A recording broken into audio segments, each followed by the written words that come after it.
Loses internet connectivity during today's meeting, please reconnect with us by phone. Please keep your phones and devices muted until you are called on. Turn off sound to any other devices around you to minimize interference. To our virtual attendees using Microsoft Teams, please turn off your video feed. I will address you when it's appropriate to turn on in a moment. Microsoft Teams chat should only be used for participants who need technical assistance and for members of the public to request to speak during the public comment period. All public comments must be shared verbally for the record during the assigned public comment periods.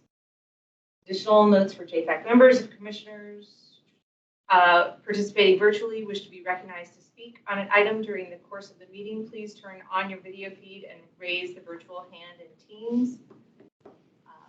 Someone says I monitor the video feeds, but I guess Matt, will you monitor the video? Somebody sure. We'll monitor. The video feeds will be monitored, and we will turn on as an indicator to speak.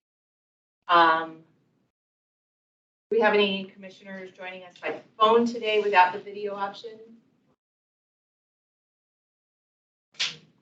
Additional notes for members of the public who would like to provide feedback and comment. We will hold public comment periods at the beginning of and end of the meeting. Those requesting to speak may do so only one comment period and be allotted up to how many? We'll say 2 to 3 minutes to speak. We'll definitely hold it to under 3 minutes. To speak on tonight's agenda items. When virtual attendees are called upon to speak, you must unmute yourself by clicking on the microphone icon that is located on your meeting command bar. The moderator does not have the ability to unmute you. Lastly, this is a public forum. Today's meeting will be recorded and posted to the county website. All information associated with today's meeting, whether written or spoken, is subject to the Freedom of Information Act requirements. So welcome, everyone.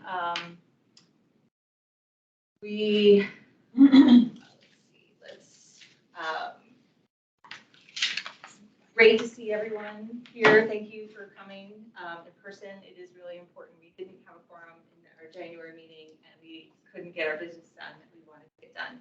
So it's really great that everyone made it tonight. Thank you.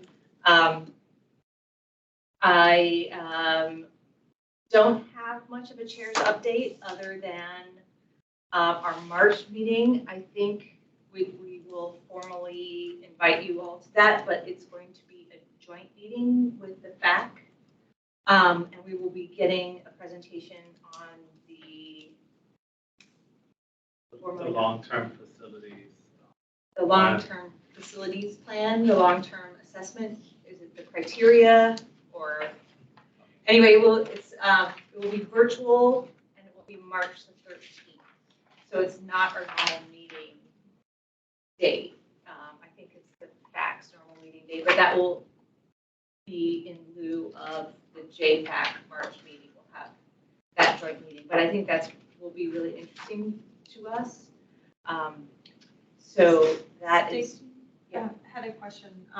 So you said it will be virtual. I assume it will be recorded to see it later, or Yes, or not necessarily.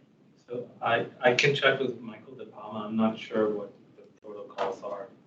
Has it been updated for the APS side? okay. But if it's a joint meeting with us, then we will. Right.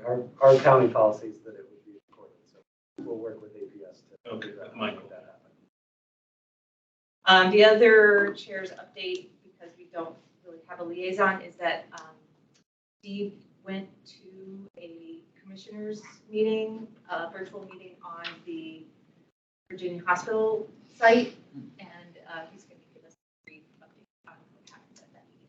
Sure. So everyone may or may not have followed the announcement that came out on January 24th between the county and VHC Health that VHC Health, a letter of intent has been signed. They plan to acquire half of the Carlin Springs site. They formerly owned, and through a land swap deal with Arlington, Arlington acquired the entire 11.5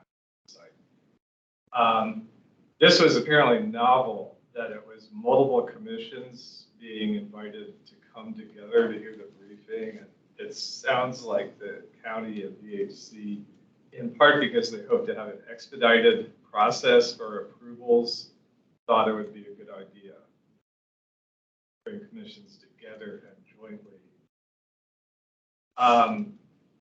I did express disappointment. I made the point that I couldn't really speak for JFAC because we hadn't had a meeting and a chance to discuss this. But I did express disappointment that JFAC had not been notified about this or actually involved in the planning process, which, because I've been involved with JFAC from day one, we were led to believe that we would be extensively involved in long-range site planning site.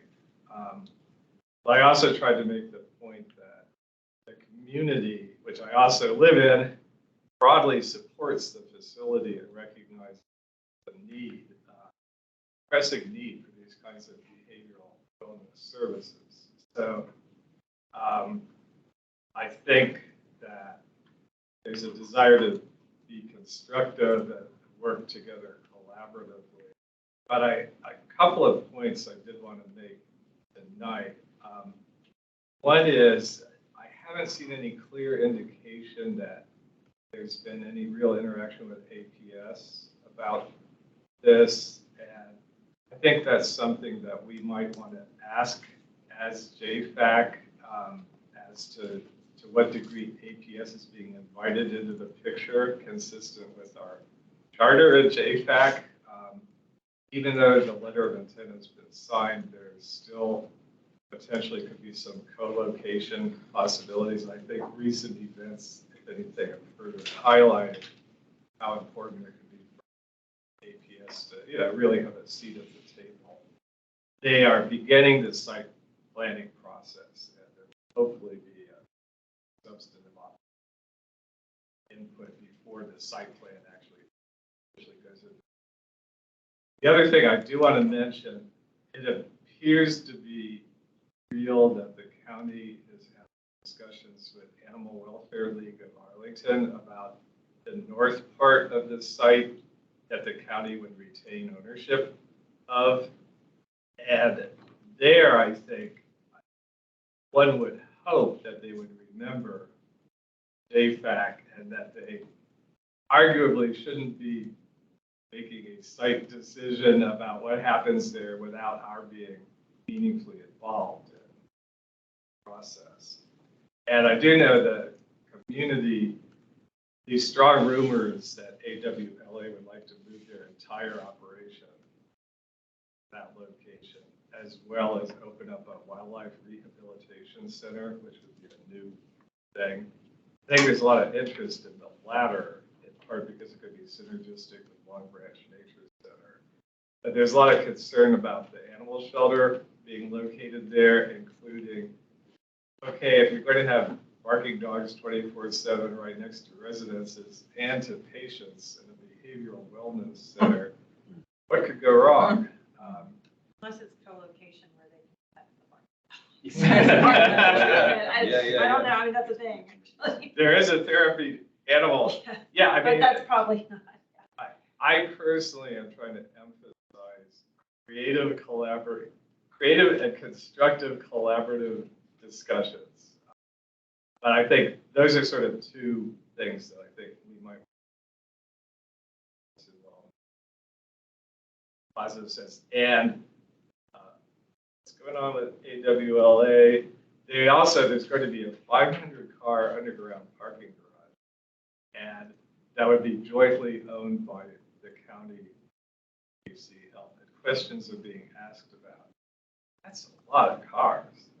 So there must be more to the picture than we're being told thus far. So one final note, there will be a community briefing, they're calling it, on February 27th of the proposed facility. And that's going to be open. The county did issue in the Page Arlington update. There's a bullet. So if anyone is interested in hearing more, that would be tune in. I think it's only scheduled hour, I believe, but that could be. So, trying to be. That's it. That's Unless there's any questions. I have maybe a follow-up on building on the AWLA potential. When we split into those two subgroups, one of the discussions we had about what is a facility and what makes the most sense for facilities to be located within the county versus we have plenty of facilities and services that are located outside of the county boundaries. And there hasn't ever really been a methodical analysis of which services are we, contracting out that need to be located within county boundaries. Obviously, for some things, I think, fire stations, right? They need to be in. But obviously, trash, right? We have those where do animal shelters and wildlife rehabilitation sit in that kind of spectrum? And then are there other services that are currently being provided far away that might make sense to have located closer? And I remember the one that I just thought of was, I think it was like a parent training, like if maybe like a drug, a parent of a child is involved in drugs and they need to do some training and it's hard for them to get transportation to this mandatory kind of counseling. They're currently having to take Fairfax buses and get all the way out. So as part of, behavioral health support, all of that stuff, it seems like we should try to raise this or be mindful that how close in different services are located should maybe dictate some of what ends up going where. Understand that AWLA is interested, but there's just some geographic factors. I guess one other thing about, and I agree, Claire, with that. So right now, AWLA is on what otherwise looks like footprint for Trade Center. So one could speculate that there's a thought process that if you do relocate out of the current site, that would free up a little bit of space for Trade Center futures. So I can only speculate about what the thought process might be, but I thought they were not on county property. I don't know, but it's certainly, it's like an renting. indentation into the Trade Center site. So, but I don't know the full backstory on that. Very close to it. I mean, that again sort of points to this front line. Yes. And I think that there are lots of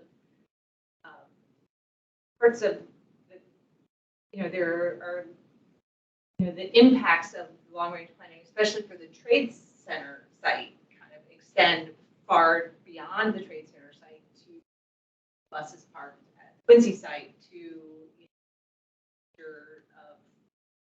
what kind of BPS school buses there will be, and kind of that other. Yeah. Okay, well, thank you for that update, Steve, and thank you for being the liaison. Happy to do it. Okay, I guess we have reached public comment. Do we have members of the public that would like to provide comment on our agenda items? Terry is raising her hand. Okay, Terry? Can't hear you, Terry. Muted, Terry. How about now? Yes. Hey, you guys, just so you know, your audio is really not good. So it goes in and then it goes out and in and out. And I think it has to do as you move around and you get farther away from your computer. But sometimes it's inaudible. Okay, just letting you know that. Okay, so yeah, you just touched about something I was talking about today. The Arlington animal welfare. And that's interesting. You just said they were thinking about that they might go there. I think that would be kind of cool. A lot of wildlife there. So I think that actually is a really good idea.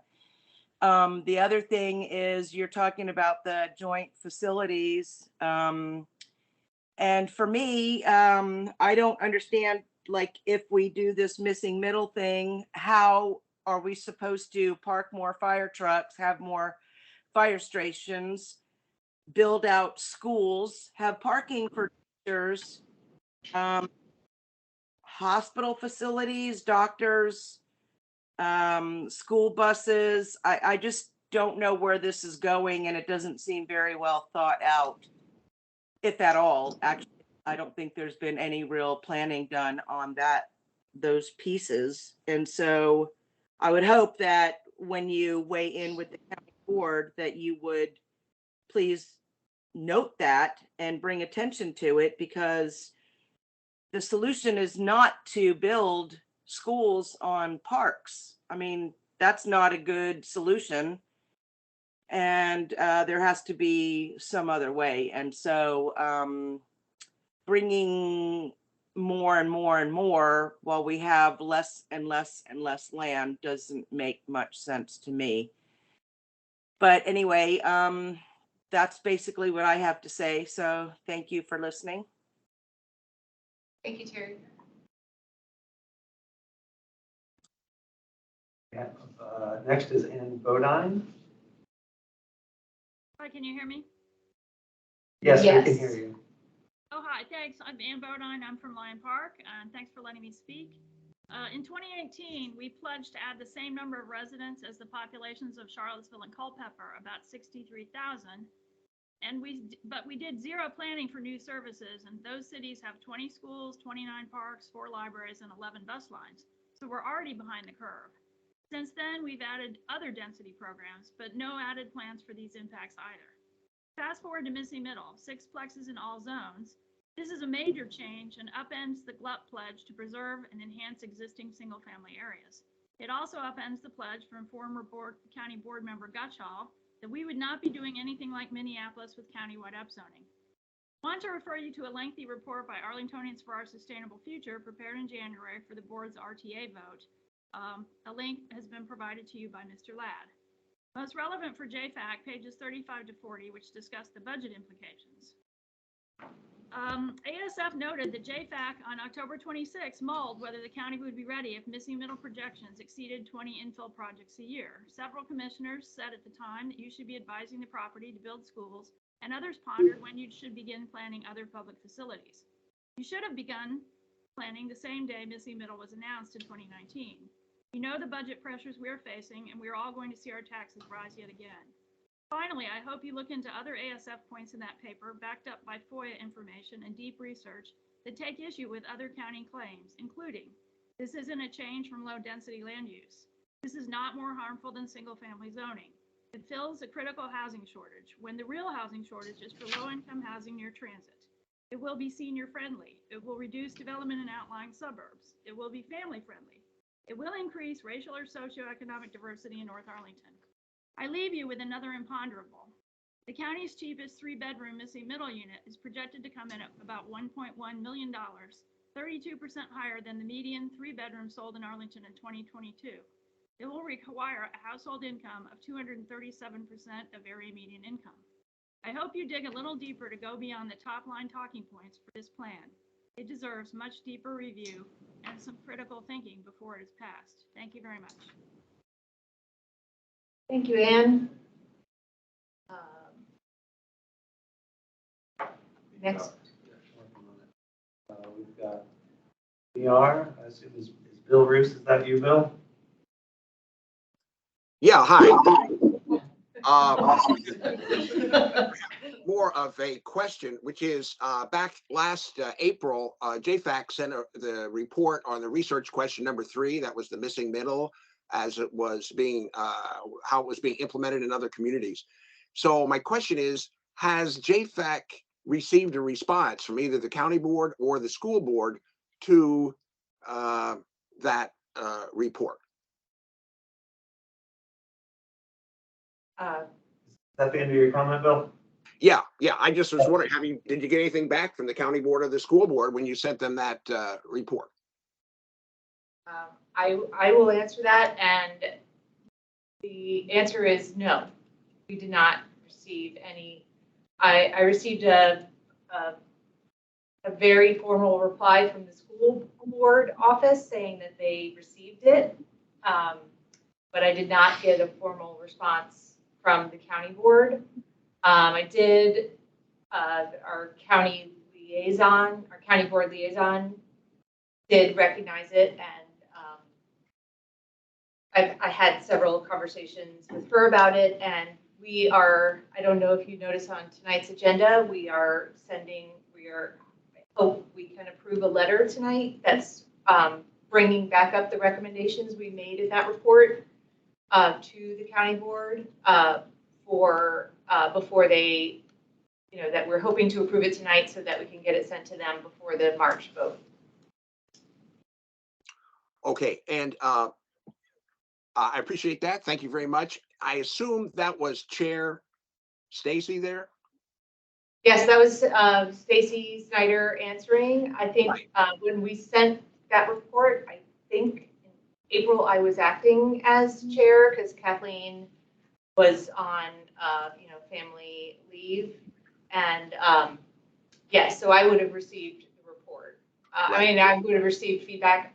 Kathleen may have received feedback, but I did not reach out to her.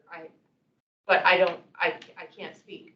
I was the one that sent it, so I was the one that got the formal school board response. But I don't, and Kathleen may have gotten other responses, but I don't know of them. Okay, appreciate that. One thing I would say is it's kind of hard to tell with this setup if we're attending virtually as to who's speaking, because we can only see like half the people there. So just a thought. Okay. Thank you. Sorry, that's good to know. I will, maybe we can, recognize ourselves before we speak. In the future meetings, maybe the tallest person in the room shouldn't be right next to me. Sorry about that. Go in ascending order in elementary school. Okay, is there any other public comment? No, we don't have. No one else is asking to be recognized. Okay, well then let's move on to our next agenda item. Thank you, members of the public, for coming and making comment and asking questions. If you want to stay till the end of the meeting, we will, hopefully be voting on that letter to the county board on just reiterating the recommendations we made in that report.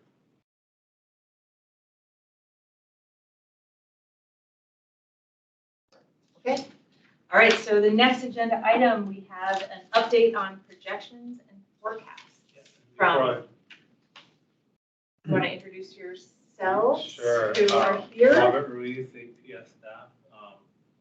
Before I begin, at the March 13th meeting, the consultant will cover the long-range plan to renovate existing facilities.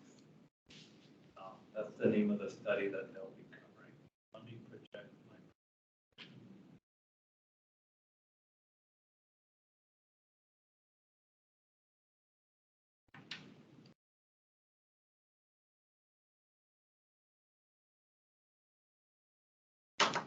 Sorry, on the Excel, sorry, on the Mac, it's a little different. At least.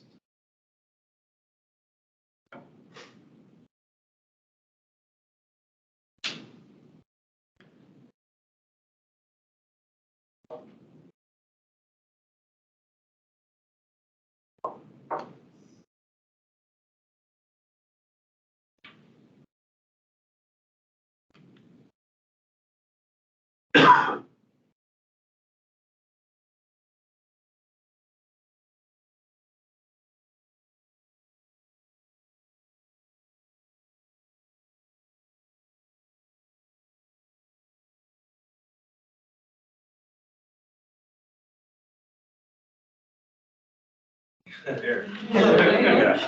Right.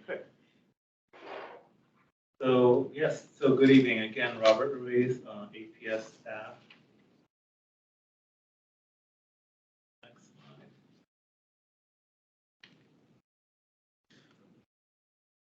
Okay, so this evening I'll cover the context for projections.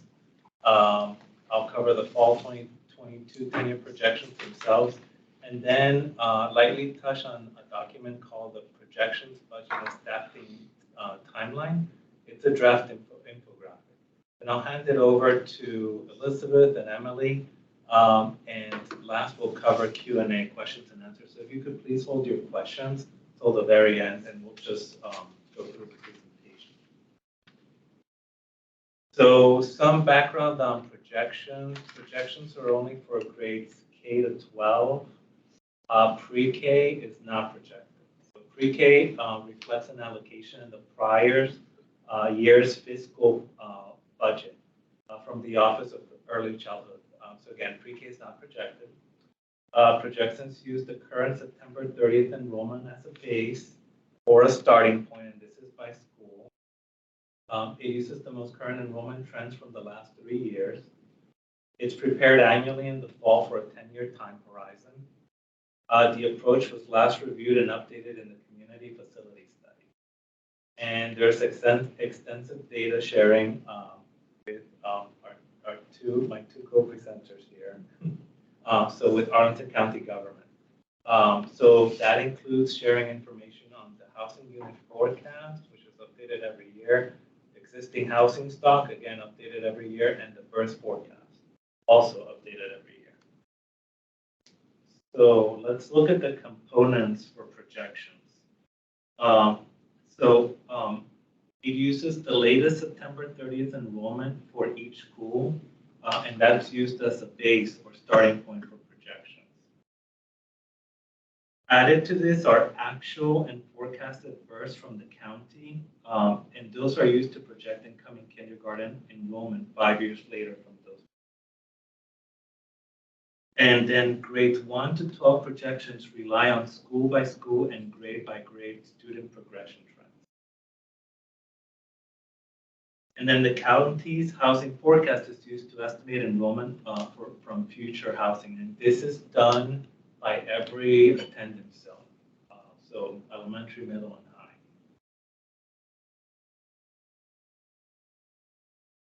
So let's look at APS enrollment over time. So as you can see, enrollment trends have fluctuated over time. Recently, APS hit a milestone in that pre-K to 12 enrollment reached an all-time high of 28,020 students in fall 2019. But right after came the COVID pandemic, and we had 2 periods of year-over-year enrollment declines between fall 19 and 2020, and 2020 and 2021. I should mention that this was not unique to Arlington. It was also like a national trend. It was a regional trend. School districts like Fairfax and Montgomery County had this occur as well. But from fall 2021 to fall 2022, we've experienced year-over-year pre-K to 12 enrollment growth of about 2%. So that's a change. But future September 30 enrollment counts will provide answers if this is the makings of a new enrollment trend of stabilization or renewed growth. So there's still a question mark out there. What does this mean? And we need more additional years to conclusively know what trend we're beginning. So this chart looks at year-over-year enrollment growth for K to 12 enrollment since fall 2005. And the way to read it is those gray bar represent year-over-year enrollment growth for K to 12 enrollment, the enrollment that's projected. So this is historical data. And the orange line represents percentage change year-over-year. At least for the K to 12 enrollment, since about fall 2014, year-over-year enrollment growth was still positive, but it was decelerating. So you can see that it was around 5% in that 13 to 14 fall period, and then it was gradually decelerating to around 2% between fall 18 and 19.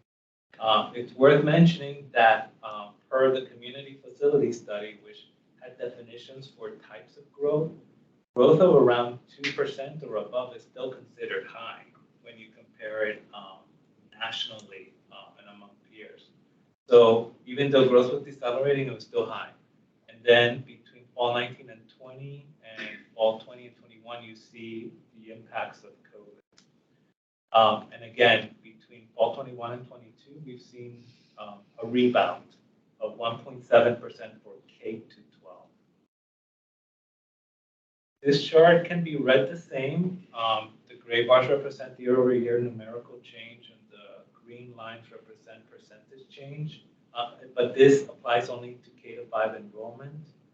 And you can see that the fall in enrollment between fall 19 and 20 was more pronounced at the elementary level than K to 12 overall.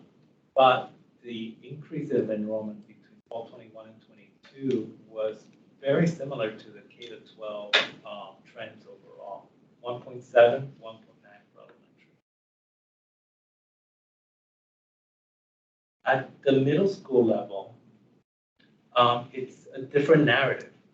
So between fall 19 and 2020, there was enrollment declines, not as much as K to 12, but between fall 2020 and 21, the enrollments declines were more pronounced than K to 12 overall. And very differently, between fall 21 and 22, enrollment did not have a rebound. It continued going down. So it declined by around 0.8%, plus 1 percentage point. And high school tells a different narrative still. Yeah. And even through the beginning of the COVID pandemic, between fall 19 and 2020, growth was still positive.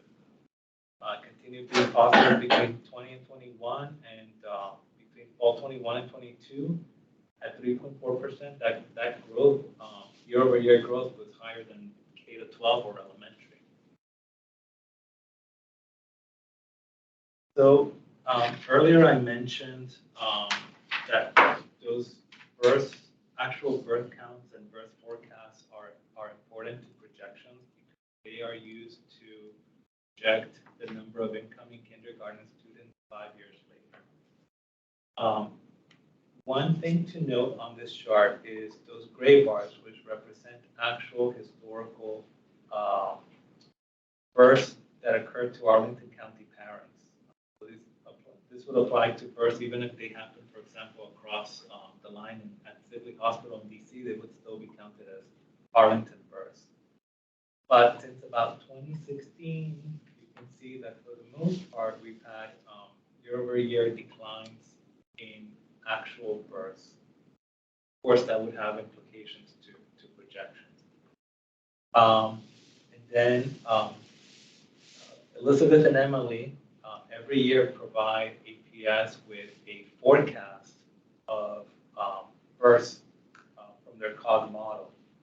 And so the latest forecast of births from last fall is on those orange bars. As you can see, it's interesting that based on their current modeling, those births are below the 2021 levels. They're you could say they're mostly flat to having a declining sort of trend. And of course, that has implications for the projections because actual births from 2018 to 2021 and forecasted births for 22 to 27 impact the incoming kindergarten students for 2023 to 2032. If you're comparing the current projections to the fall 21 projections, one thing to note is that the assumptions on the incoming Ks were different. And that blue line represents the fall 2021 birth forecast that was used for that round of projections. And as you can see, those projections or those forecasts of births are slightly higher than the current ones. So again, that would have implications for the enrollment projections. So can I just ask a quick question just to confirm? So the birth trends, as it's not just Arlington. This is sort of a national or a regional, data backs it up nationally and regionally. Yeah, I think last year on a similar presentation, I had a chart showing that, the US Census been looking at birth information and, some of the lowest recorded births happened very recently. That might have changed now that we're getting past the pandemic, but I'm not sure. Talk about that a little. Okay, thanks. Sorry.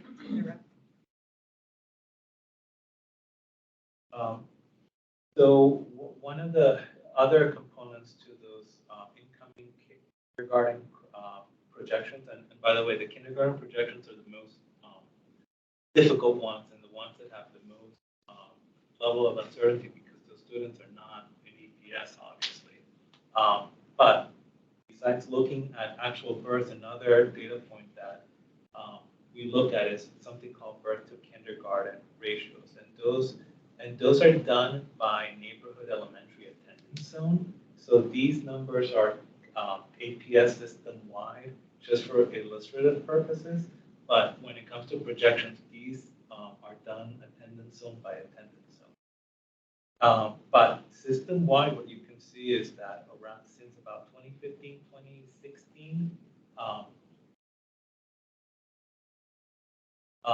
since around this period, that birth to kindergarten ratio has hovered around 70%.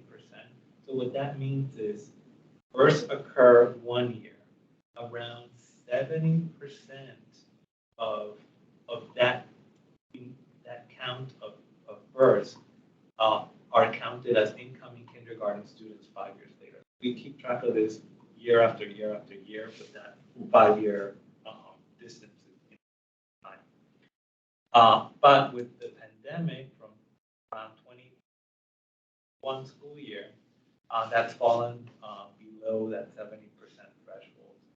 And so at the bottom, pre-pandemic, 3-year average was around 70% birth to kindergarten capture rate. Since the pandemic, that's gone down to around 64%. And of course, that has implications to those kindergarten projections and to elementary projections. Another factor that I look at is something called cohort transition rate. So that's looking at students in one grade 1 year and their count, and then how many students progressed into the following grade the following year. This is done by every single school, but these numbers are system-wide, just for presentation purposes. But one of the things that's notable is that since the pandemic, many of these cohort transition rates, so these rates that kind of tell us how many students progress from one grade to another, have been below 1.0. And what 1.0 means is that there was enrollment loss. And so you can see that again, for example, at grades 1 to 2, those rates, went from around 1.0 in the 18 to 19 period to around, let's say, 94% and 98%. So 94% of first graders progressed to second grade. 98% of first graders progressed to second grade the following school year. For 7 of those grade progression periods that we look at, it's turned positive to at least neutral, at least to 1. So that is also impact projections, but on the positive side, in that it builds momentum for the projections. So that's something that we'll be looking again next September 30th to see how those are shaping up if that trend continues. Another thing that impacts the projections, as noticed earlier, is those housing forecasts, and the way the housing forecast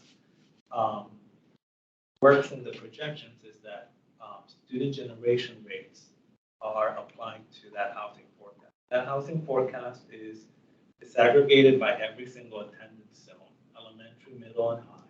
So it's not done system-wide, it's actually very tailored to every single attendance zone and how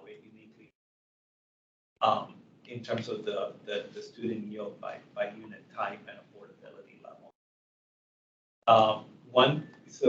One thing I'll note is that from year to year, there's always fluctuations in the student generation rates because our enrollment is changing over time, and those that in that ratio, that's the numerator, and also our housing stock changes, usually grows, and that's our denominator. But beyond those natural changes, there's also some changes to the housing unit count, some improvements to the housing unit counts and quality control that occurred that also made those figures that played into that variation from year to year. So just noting that if you're comparing student generation rates from fall 21 to 22. And as a plug for the enrollment projections report, the school by school student generation rates are in attachment C of the report. So now I'll cover the fall 22 10-year projections themselves, and another plug for the projections report. If you want to see the full report in terms of what the assumptions and methodology were, as well as some of the attachments, for example, student generation rates, the accuracy statistics by individual schools, those are all included in the projections report. So that's in the, if you go to the apsva.us website, on the upper menu, there's an option called About Us. Click on that one, go to Statistics, and then go to Projections, and you'll find the projections report as well as archive projection reports.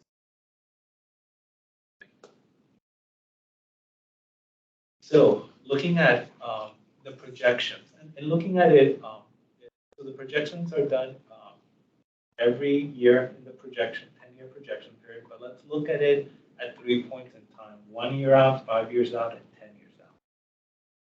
So the way to read that table is on the left-hand side, this gray column refers to September 30th, 2022, and that's only as a point of reference for looking at some other comparisons in the table. So it includes the fall 2023 K-12 projections, in this case around 27,000. And it also includes the pre-K, the allocated budgeted pre-K numbers, 1,236. And you'll notice that number is held static. There's no projection again for pre-K. So whatever was budgeted for the last fiscal year is just carried over to give a holistic, a more complete pre-K to 12 figure. So so the table includes fall 2023, 1 year out, fall 2027, 5 years out, and fall 2032, 10 years out. So in that 1 year period between comparing fall 2022 to 23, K-12 enrollment is expected to increase by around 2%. But when pre-K is factored in, that growth grows to around just under 3%. The 5-year period between 22 and 27, in K-12 enrollment is expected to be around 4%, almost flat. But when pre-K is factored in, that growth is around 1.2%. And 10 years out, growth is projected to be negative. So just under negative 3% for K-12. When pre-K is factored, that's just under negative 2%. But when you look at the projections 10 years out, some caution needs to be. Again, we're coming out of the pandemic period, and there's still a lot of unknowns about what enrollment will look like long-term once we are beyond the pandemic. So that the the long range projections, which I would categorize as those between 6 years out and 10 years out, I would use with caution and be mindful of that it's picking up some of those trends.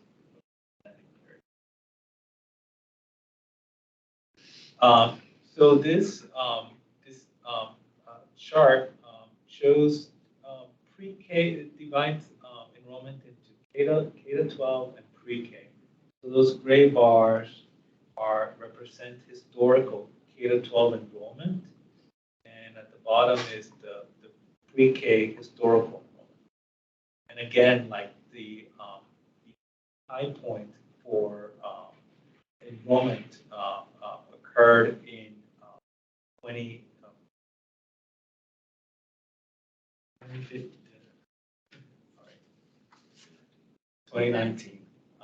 just before the pandemic.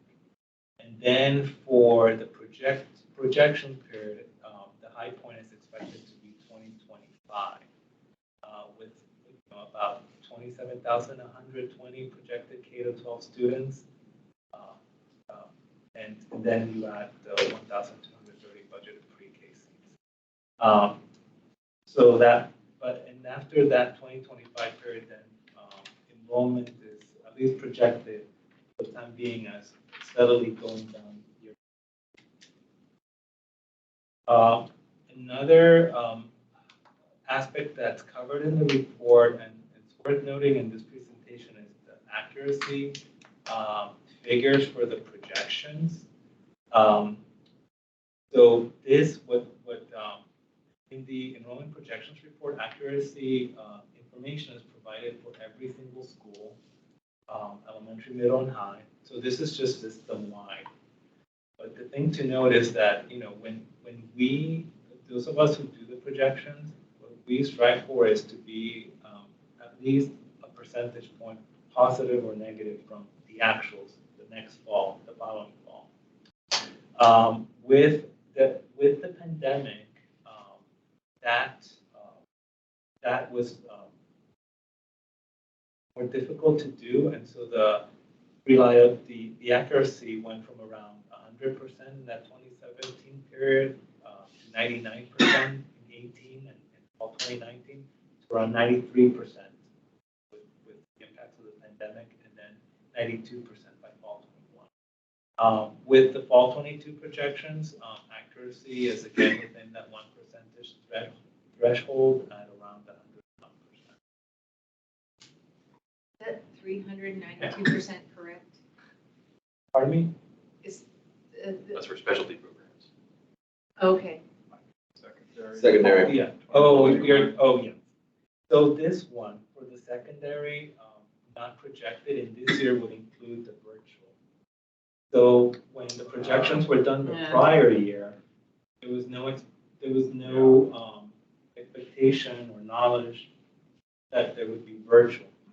So those in the table that's attachment in the projections report, it's more clearly laid out what goes into the secondary not projected. But for that 1 year, those virtuals were included in that subset. Okay. Again, because they were not projected. But good point. And then pre-K is included for reference. And then this chart shows every line represents a different projection round going back to fall 2013. And I think takeaway from this one is that at least the last 2 projection rounds have really been among the most conservative since that fall 2013 period. The fall 2022 one is a little bit higher than the fall 21, but they follow, but they're very similar regardless, at least in that degree, the more conservative projections. Then this is the infographic that I mentioned, the budget and staffing timeline, projected budget and staffing timeline. And I only include this for this presentation because tomorrow the APS superintendent's proposed budget will be presented. And the one thing, a takeaway is that in the timeline of the way that projections evolve over time, especially the next year projections for the school year 23-24.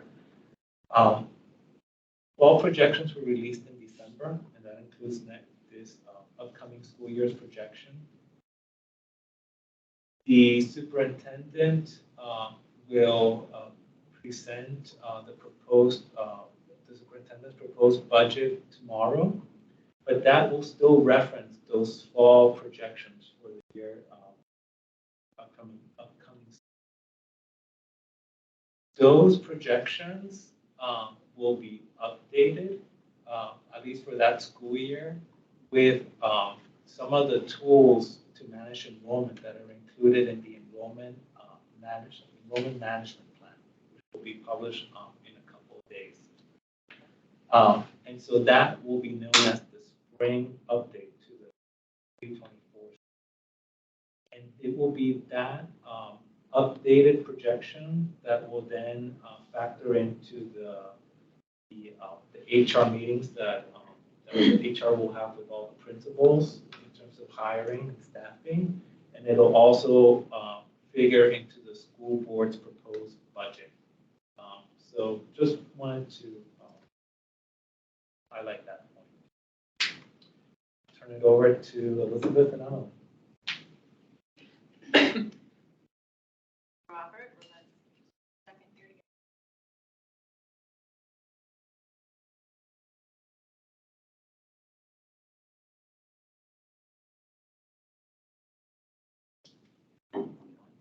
Great. So I'm Elizabeth Hardy. I'm here with my colleague Emily Garrett. We are in the CPHD. We are the research team for the county. So we're all here present tonight with you. Happy to be here. Thanks for the invite. We're just going to give you a demographic update. They talk about population estimates, components of change, migration, age, birth projections, the forecast around 10, and some housing unit trends. Let's start with our population estimates. So this slide goes back to 2011, and it shows population for Arlington and how it's increased over time. The green lines, the green bars are the Census Bureau's intercensal estimates that they produce every year.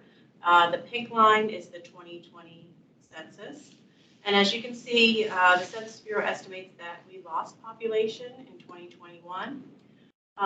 The Census Bureau has not released their 2022 or 23 estimates yet, but we have our own CPHD estimates, and we estimate that we are reaching about 237,000 in 2023, so slowly getting back up to that 2020 census number.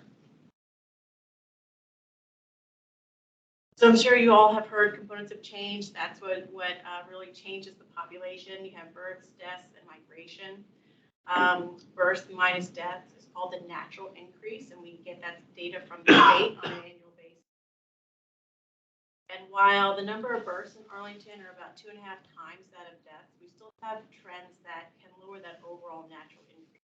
So across the U.S., we've seen decades of declining birth rates. Also for deaths, we've had an increase in mortality rates due to the pandemic. We also have an aging population, so that's going to impact the number, unfortunately, of deaths that occur every year. And then migration. Migration is the hardest factor to get a handle on. In terms of when we do our estimates, we use proxy data in terms of household composition, household size, and occupancy or vacancy rates for housing units to be that proxy to understand how people are moving in and out of our community. So migration is reported by the Census Bureau as in terms of domestic and international migration. And the trends that we've been seeing for domestic is that there's been movement increasing to the southern region of the U.S., so that Texas to Florida and up to New Jersey, kind of thinking about that area, North Carolina. I don't know where Jersey came from. So that area is really drawing folks, and there's been many news articles about that. And then for international migration, those trends are really policy driven, so we can see changes in international migration. Those trends when international migration went down prior to the years prior to the pandemic, and then was exacerbated by the pandemic. But we're starting to see that international migration at nationwide level back up to that 2015 level. So hopefully that will keep up at that rate. Okay, so this is Arlington's migration going back to 2011. The green is domestic migration, so movement within the U.S., and the pink is international migration, and then the blue line looks at the net. So the years after the recession, 2011, 2012, we had both positive international and domestic migration in the county. However, as the rest of the country kind of rebounded from the recession and there were more job and opportunities throughout the country, we started to see negative domestic migration. But always international migration was a positive. So you can see, for the last from 2014 to about 2020, the net migration was up and down around the zero mark, except for 2021. And we've had a substantial domestic out-migration due to the pandemic and the economic forces that came about as a result. And where did folks go in Virginia? This is looking at 2020 and 2021 data from the Census Bureau. You can see there's a big green blob right above the Richmond area. Green is positive migration, and then the pink colors is migration. So folks moved to parts of Virginia that were, I think they had more space, more affordable, but still, close enough to a transportation network where they could get to those major job corridors. So that really highlights that area. And focusing in on Northern Virginia and DC and Maryland, focusing in there, you can see that Arlington, Alexandria, and the district, we all lost population. So Arlington was not alone in this.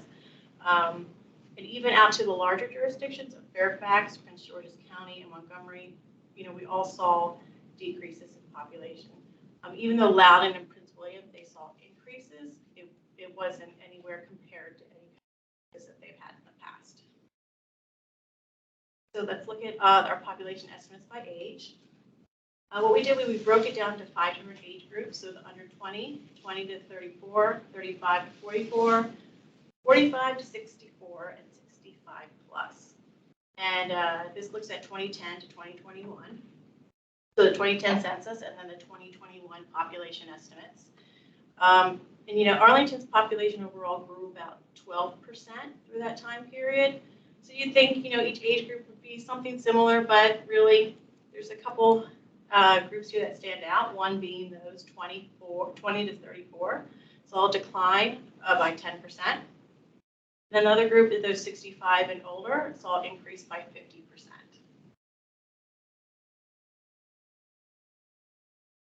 Another way to look at this is the annual population change by age. So this looks at the percent change going back to 2011. And two of these sections don't look like the others. If we start with the 20 to 34 years, you can see starting in 2013, that population started to decline and continues to decline in the county. And then in the last year, from the 2020 pandemic to 2021 estimate, we saw that every other age group declined except for those 65 and older. And what's also interesting is, that 65 and older had pretty strong increases in every one of those years. Okay, so here we get to the birth trends and projections. So between 2007 and 2020, fertility rates dropped across the U.S. from 2.12 to 1.64, and that's just a 13-year period. I think that's a pretty substantial drop for two main reasons. One, because women are delaying when they have their first child, and then as a result, they're having fewer children overall. And then since the 1990, fertility rates have fallen. If we look at the fertility rates by race and ethnicity, they have fallen for each race and ethnic group. This chart is from University of Virginia, Bowman Cooper Center, and it breaks out the change in births since 2007 for the regions of Virginia. So you have Hampton Roads in blue, Northern Virginia in dark green, Richmond in light green, and the remainder of Virginia in the orangey color. You can see Northern Virginia is not like the rest of the state. They all are pretty much at, what's interesting about this, the labels on the right, 0 is the second line. So they're all, going down, the birth rates are going down for each region, except less for Northern Virginia between that about 2012 to 20 timeframe. But then eventually overall, it dies off at the end there and kind of picks up the same rate as the rest of the state.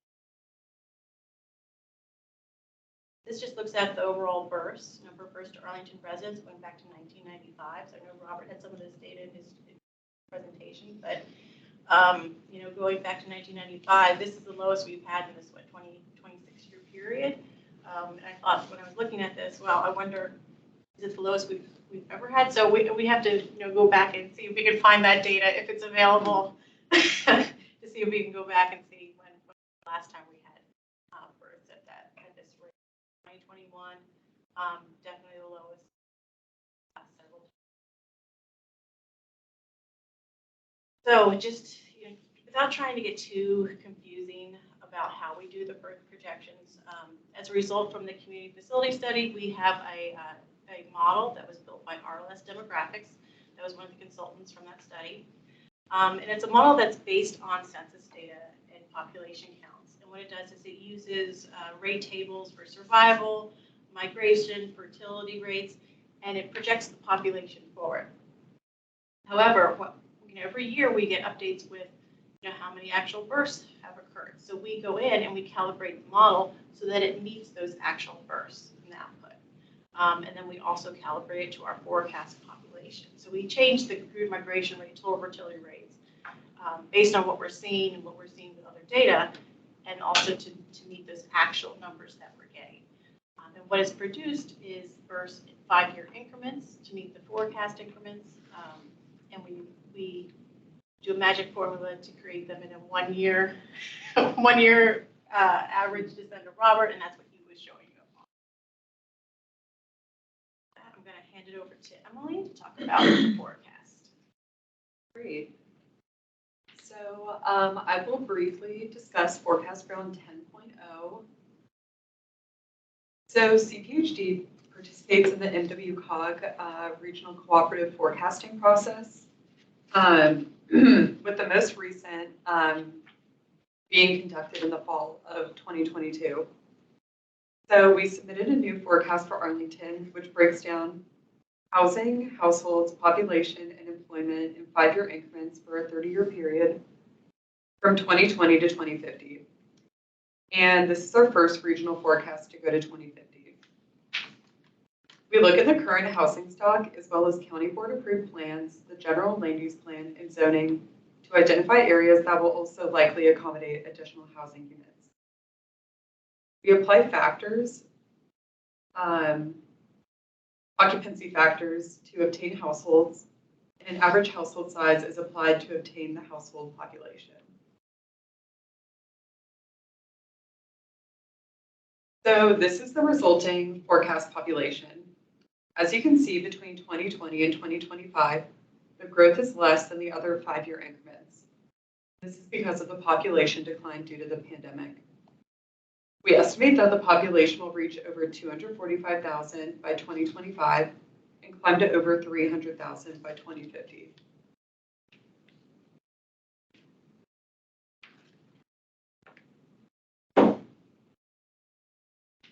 So next we will discuss some residential development trends. We are able to analyze these trends through our development tracking system. This tracking system has been in operation since 2000. It tracks and analyzes commercial and residential development data based on permits and county board actions. We produce 6 reports on a quarterly and annual basis, which highlight activity and trends and project status. So whether the project started construction, was completed, approved by the county board, or demolished.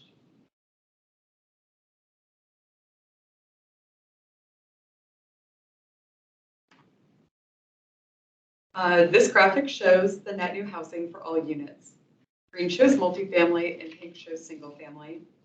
On average, 96% of net new housing is multifamily, which have a high percent of 1- and 2-bedroom units and small smaller average household sizes.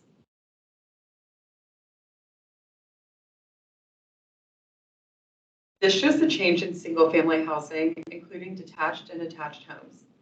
On average, 200 single-family units get constructed, but about 160 get demolished. This leaves a net of about 40 units each year.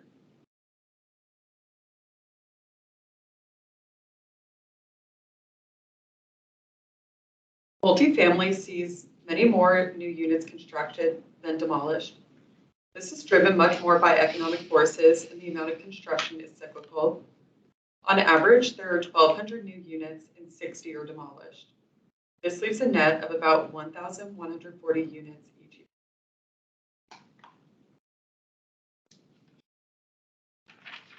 I will also briefly highlight our annual profile report. This is Arlington's annual statistical fact book that we produce every year. It contains over 100 variables provided by departments from across the county. It contains data related to population, housing, households, employment, development, schools and education, transportation, community services, health services, and the forecast. And we are working on updating it now, and it should be released in the next couple months. Great, thanks, Emily. I just wanted to recap. I know it's a lot of information. But just wanted to recap some key takeaways for this evening. The Arlington's population aged 20 to 34 has been declining since 2013. The pandemic impact and natural increase in migration really resulted in Arlington's population decline after the 2020 census, but also keep in mind that we're not alone in that. That happened to many, many jurisdictions throughout the country. Arlington's population 65 plus was the only age cohort that increased from 2020 to 2021. The number of births will likely continue to decline for Arlington, Virginia, and the rest of the nation. And just also keep in mind CPHD, we continually monitor the changes in housing and demographics, and we report them in the reports that Emily mentioned, so feel free to, if you want to get on our mailing list or whatever for email distribution, feel free to email us, we can add your name to that list so you can get information when they're released. But we use those reports and the data in them to update our population estimates and forecasts, so then they are reflecting the most rates. We do updates, throughout the year. We update our population estimates twice a year, so that when we give Robert the data in the fall, he has the latest and greatest data that is available in the county. Robert has it before anyone else. So I think that's it. And we're happy. Very much. First of all, thank you. This is really fantastic data to help us in our mission. So just gratitude to the three of you for your work on this. One thing I'm really struggling with, everything that was projected except for one slide basically says that the birth rate is going down. Young people are migrating, so they're not having kids here. The number of older folks is going up. And so our school enrollment is going down. But yet, over the next 50 or 60 years, we're saying population is going up. That one didn't make sense to me. Maybe I just missed something. But I think maybe, Emily, that was your slide. Can you help me understand that a little bit? And maybe it's just that there's a very impacted short-term blip, but that trend line looks incredibly different from the entire rest of the presentation. Yes, you're right. And I think it's because of what goes into the forecast and where that population is growing. In the forecast, I'm sorry, Emily. Oh, go ahead. Okay. Yeah. When we do the forecast, as Emily said, we look at areas that could receive receive more density than what's on the ground now, based on general land use plans, sector plans, anything that's been approved by the county board. And in the areas are, I'm going to pull up the profile because it has that map, right? Mm-hmm. The areas of growth are areas with smaller household sizes. So even though we're having in its 5 decades, I want to say like 7,000 housing units, maybe more, within that each 5-year increment,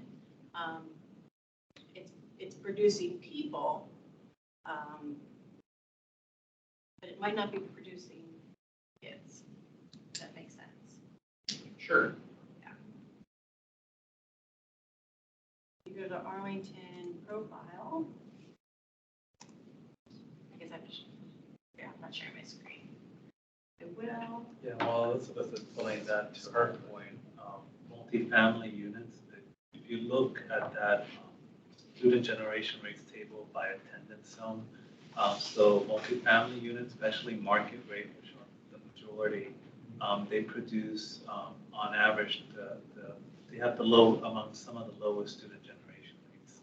Okay, so just to say back to you guys, what you're saying to me is, we don't expect the school population to increase materially. In fact, it's going to decline. But we're building a lot of housing stock to attract many more folks, but there are people who generally don't have as many kids. Is that correct? And anyone else in the committee, please tell me if I'm. Basically sounds right, yeah. So that's, one of the last slides showed most of the growth within multifamily homes or town, that were targeted to that 20 to 34. But I was trying to wrap my head around the fact that that's the largest demographic that's declining. Yeah. So who's moving into these condos? I live in Boston, that's gotta be remote. Yeah. Or they're all moving to Boston. That is still the highest proportion of the county in the, the fact that it's declined by 7,000 over the last 12 years. It was really high in 2010. We had a lot of that age group, but It's the highest. It's divorced people, right? Well, like, Apparently. Also, I mean, who don't have custody. Or young in terms of- people, or. Well, under 20, very young for that expensive housing. You're seeing- Because 20 to 34 rate is declining. Right. So, but it's double 65 years or older. So maybe Oh, I see. the households get divorced and someone moves up here or something. yeah, it could be that. It could be roommates. It could be, the 65 and older population is also growing, filling in the area. The under 20 is growing as well, whether that's family households, non-family households. Family households, but how big is that household size? We have more housing units, which means we have more households, and then we have more population. But the rate at which the population is growing is slowing. Just one more really interesting point. You're also saying that the number of single-family homes in a town of 240,000 people is growing by 40 a year, which is virtually nothing, right? Whereas the number of multifamily is growing by like 1,140, something like that. And then the other impact, sorry, I'll be quiet, this is just super interesting, is all of the growth is going to happen in certain areas. So when we look at when we plan for facilities and we think about how does our county change, that we're basically anticipating the vast majority of that change to happen in a very small amount of our land right here. This is actually Yeah, our so what previous is this? forecast. This is our previous forecast in the current profile document that Emily was talking about. And it shows population growth based on our forecast, and this is shows the concentrations of where that population is forecast. And when we do our forecast, we do it at the parcel level. So we're kind of unique in Arlington. Not every jurisdiction does it this way, but we start at the parcel level, and we have many, many meetings with planners, as Matt can attest to. Hours of meeting going through each parcel to see what's there, what could be there, has a plan been approved, what does the general land use plan say, what does the zoning say? So we do that every couple of years and build our forecast up from that. So, I'm sorry, it's Elizabeth? Yes. Okay. So presumably there's just only two ways the population can grow, right? It's either more housing units or more people in each housing unit or some combination. There's two. So when you look at your forecasted growth, that that was 70,000 people or so over 25 years, it looked like. Where is the growth? The growth coming from increase in housing units, or is there a disproportionate factor that's driving growth? It's presumably the housing units is not going up all that much. Right, so that's a good point. So like the average household size in 2010, 2011, 2012, it was really high. And I think that, we could see that with the impact of schools and the kids in schools. But it's come down since then. So we've actually updated our estimates process to incorporate the most recent American Community Survey data to capture those average household sizes. But in the forecast, it's mostly driven by pets increase as we keep the average household size constant, but it's constant kept by unit type and by tract, census tract geography. I mean, what's fascinating to me about that is just that that's something that's controllable. Housing growth through land use planning, through targeting of where growth occurs, through the type of buildings that you're building, what kinds of demographics it attracts. So I just think that's pretty interesting. So are birth rates controllable? So this is not like, I don't think they're getting into that side of things. I'm also looking at the fall 2022 APS projections reports that Robert was speaking to. See the big differences in the student generation rates by housing type. So for a single detached house, the generation rate's 0.471. So if I'm reading that right, roughly 1/2 student per single detached home. Whereas for market rates, multifamily elevator, which is I think most of what's driving that 1,100 figure every year, the generation rate looks to be 0.062. So much smaller. So almost a 1/10.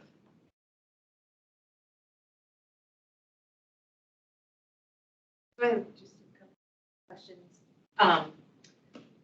So the Arlington profile report, is that an annual?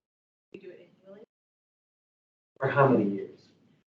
Since 1982.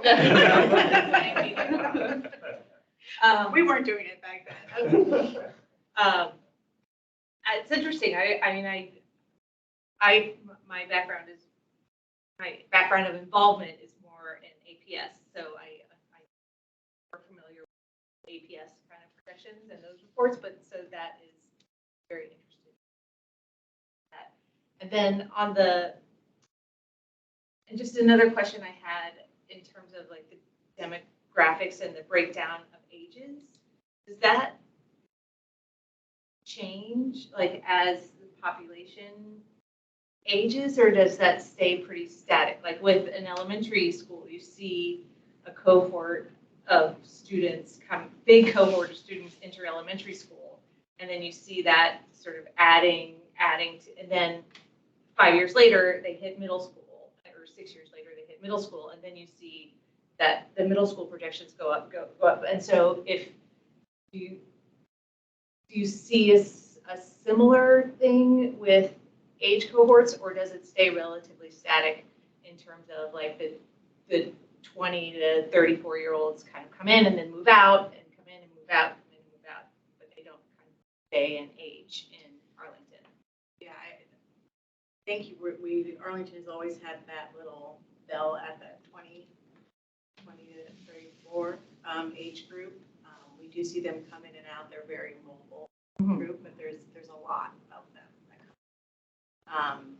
We don't necessarily see that bubble age up the age pyramid. This is the age pyramid, Right? the age pyramid going up. But I think that 65 plus age group is what we need to keep an eye on, and that is a very large age in Arlington. We'll see that group.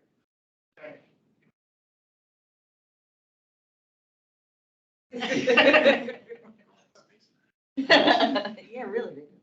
Do you make adjustments for units that are built, they're occupiable, but they in fact don't have people residing in them year round or whatever? It seems like there's a fair number of housing units that are not actually occupied year round by someone.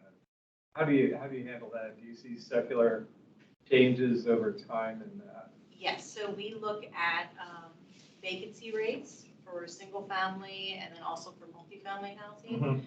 And right after the pandemic, there were vacancy rates 9 or 10%, so that factored in. Now we're back down to that 5% vacancy for multifamily. And that seems to be fairly steady. It does, you know, unless we have a pandemic or something, something like that, or unless, you know, happens. Just, and there's a lot of housing units that, sometimes for a little bit. But then, I've got a question about out-migration. I know that this might not have been broken down at the level that I'm asking about in the presentation, but so when, you know, households are leaving Arlington, do you know where they're going? Like how often they're staying in Virginia, and then when they're staying in Virginia, where they're going within Virginia? Yes, that data used to be, or it was available by the Census Bureau in a more timely fashion. But we can't, I don't know if that is,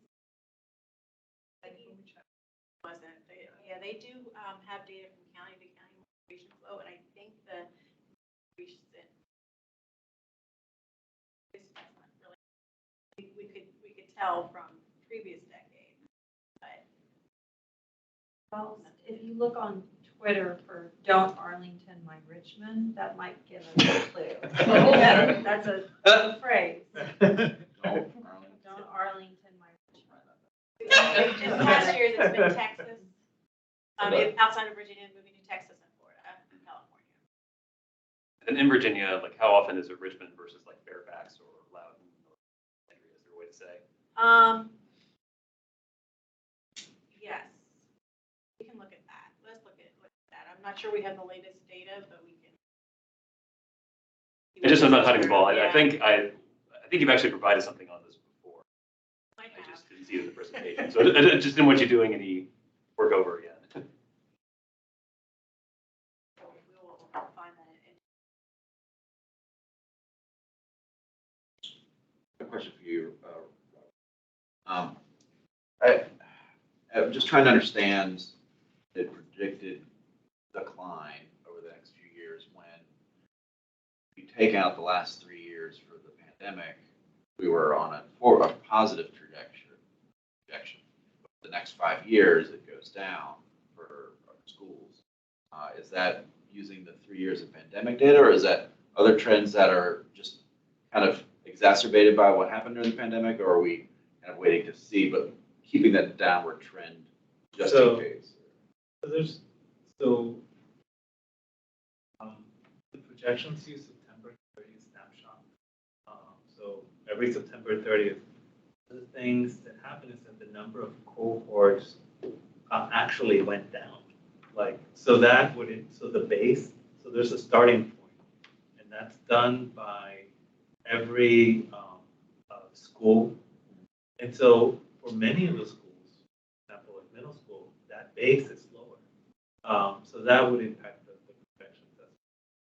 For elementary, it's really, new housing is a factor, but the student generation rates, if you compare the current ones compared to maybe 5 years ago, 3 or 4 years ago, they're going to be slightly lower. So every unit produces or generates less students. That's another factor, especially at elementary, that the assumptions that are made for the incoming kindergarten students really start impacting elementary projections.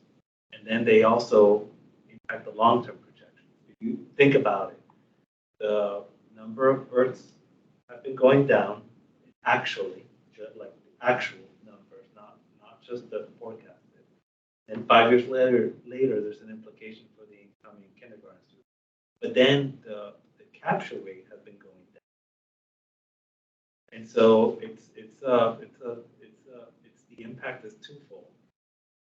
And in the projections, for fall 2023, there's one incoming K cohort that is impacted by those impacts that are, fairly new to APS. By the second year of the projection, it's 2 cohorts. So that just keeps getting multiplied over time. So those incoming cohorts, starting in the first projection year, they will have a life in APS in the model. 12 years, right? Yeah. And so that, I think, is more than anything what is explaining some of the changes, as well as some of the larger cohorts graduating, moving to college, moving out of the APS system. So, Do I remember correctly that it was probably the fall of 2019, the year before 2019, so in 2018, we saw, like, in the out years, we were looking at like more than 2,000 over enrollment for elementary schools, like 2,600 for elementary school. And then the very next year, that dropped by like more than 1,000. Yes. And that was, so even before the pandemic, we were already starting to see the impact of the lower rates and lower capture rates. And that was a result of work that Elizabeth and I did together. We were realizing that the model developed by RLS needed some further calibration, over projecting. And again, in the inverse of what I said about lower birth, lower cohort transition rates, the births are high. You could have incoming K cohorts that might be larger than some of your existing K cohorts. If in that case, it's the opposite. So that impact going through the 10 years of projection year, starting with that first cohort, they're going to ripple through the whole, for every grade.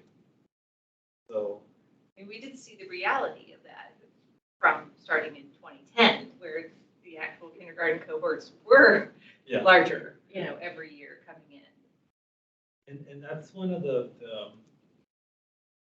things to be mindful about projections is that projections, you're relying on past trends, but sometimes with the pandemic, most recently, the trends are shifting very rapidly.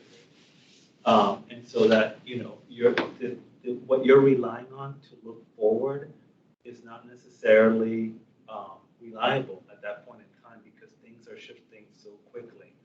And that's where at the beginning of the presentation, I said, we're waiting for the next September enrollment number, the following September enrollment numbers to see, since the pandemic, we have one year's worth of data, fall 22. So we need to understand what is the new normal.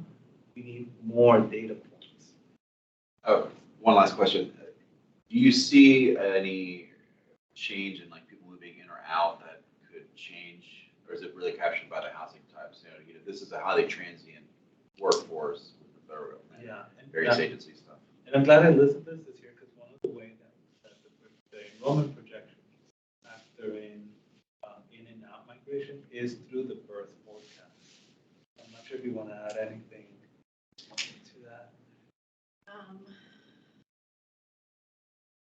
Sorry, could you repeat your Sure. question? Well, I mean, I'll use myself as an example. We moved here in 2015 with 3 school-age children, or sorry, 2 school-age children, 1 pre-K, 1 old enough.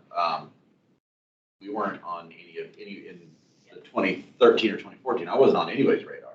But our family came in, and then we moved away, and then we came back. So we, it's very small. My family's not huge, but is that something you can track? People coming and going into Arlington. Does that change, or is that a factor that matters that much, or is it kind of evens down the wash? Yeah, that's that migration element within our forecast that we use in looking at average household size. So if there were, 300 more families like yours coming in and they were replacing, no. That would be part of a larger trend. Right, be part of the larger trend. Okay, thank you. So we might not see the little blips here and there. We do capture it at different geographies. I do want to follow up with your question, and I found online there is a census mapper. Census has a lot of things online. Some are better than others.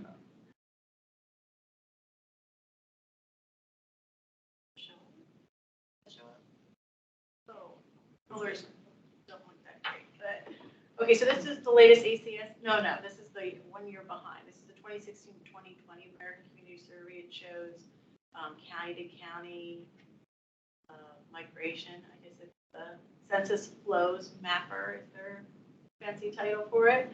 I put in Arlington County, and this shows you where higher migration, net migration for Arlington County. So the blue looks at negative migration. So they're losing migration to Fairfax.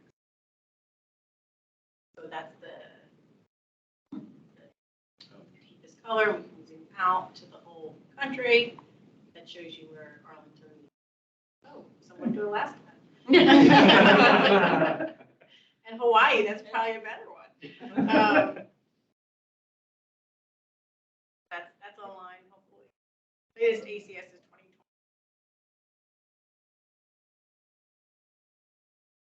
A lot of retirement destinations there too. Yeah. I have a question, and you may have answered it when you commented to Stacy, but you have the projections up through 2032, and that's tied into some of those changes we talked about of 65 and up have doubled, 20 to 34 decrease.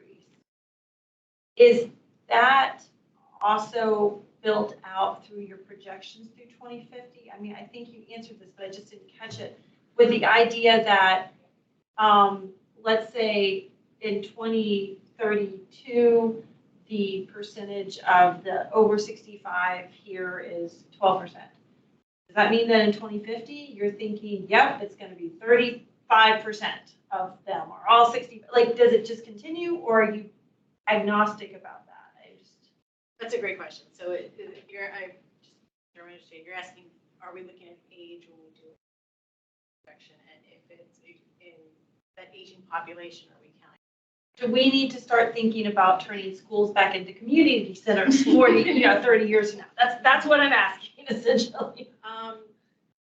So when we do our forecast, it's mostly based on land use and housing factors, and like I mentioned, not necessarily looking at age directly, but it's built into the underlying. So you could take what your housing trend has put for 2050, and then you could presumably build out a school population based on that. Yes, based on what we know now. Yeah, and it is probably not worth the paper it's printed on just because it's so far out. But at the same time, you are kind of introducing the idea of where we are in 2050. And maybe we don't ask for it in 2050. Maybe we ask for what that looks like 2040. Sorry. You're making a really important point, which is that in 20 years, if this continues, our school population is like essentially flat, maybe like a little bit higher. The population of single households or small households without kids is way higher. It's concentrated along those growth corridors. So in 20 years, we're not going to be talking about schools. We're going to be talking about all these other things that we need to support that population. To your point. Pickleball. Well, Yeah. I'm glad you said I almost- it. we're gonna need it on those corridors under the current zoning policies. That are important to consider, and wanted to ask as well, like all this, the letter we're gonna talk about later, everything going on, is that a factor in this growth and whatnot? Like if we start allowing different housing types, we've talked about that being a big factor for most of these reports. If we start allowing more of the mixed use or whatnot, it's not obviously elevator garden rate, market rate, but whatever they're going to add to the change in zoning, like what's your all's input to that? Right. So similar like what was done with accessory dwelling units. Yeah. Well, we monitor that, see what data we have every year, and we incorporate it into our forecast. Robert, this is the first year, right? Did you Yes. put it into your student So generation now rates? that's in the master housing unit database from the county. Now there's a student generation rate for that small number of units that have actually been built. What is it? Can't recall. Well, I mean, It's- you but was it- but the- 0.47 was Yeah, single but the family. rate, but in that student generation rates, it's included there at its own. So it's single family detached with. So it's not for the accessory dwelling unit course. itself, it's So for it's a the different. parcel, single family home with a single, with a ADU. But then, so that like leads me to believe that if you have planning factors for what's already being proposed, I mean, they exist, townhomes exist, two unit townhomes, like what are those planning factors? How Well, would that change? So for missing middle, which is what we're asking about, the county did ask KPS for estimates on, based on the consultant's report, on average, how many generated. I can't remember the number exactly. It was low. Yeah, in terms of students, K to 12, from what the consultant said would be built net in terms of units. So That's 9 students per 20 units. So that's actually similar to a single family housing. No, Right. it was For No. developments. for about, it was over 100 units. Oh, okay, so it's 9 students per 100 individual Right? residents. Robert Okay, used so that's this- much lower. Robert used the I same think we're student trying to generation. compare Yeah. apples to And, apples. but the caveat is, some of these new housing types, not in that type of housing type is not in the county. So it's using proxies. So for example, single family detached or townhomes or duplex factors that are in the generation rates. Some of the existing factors as proxies for some of these proposed housing types. With the understanding that, just like with accessory dwelling units, Elizabeth will be monitoring it in the master housing unit database. Once they're there and they're confirmed that they're built, then, using GIS, we can look at, okay, what students reside at those parcels and start building those rates by attendance zone. Kind of to recap then, because I think some people in the public comment might be interested. If you get the student generation rate off, it could have a big influence, maybe more so than if you get the number of missing middle housing units built each year off. Like if you get the student, because it sounds like from what I heard, if it's 9 students per 100, you've got a student generation rate of 0.09. That's much lower than single family housing, which was 0.47. So you can get that pretty wrong, and still we're not going to end up with a huge. Oh, sorry.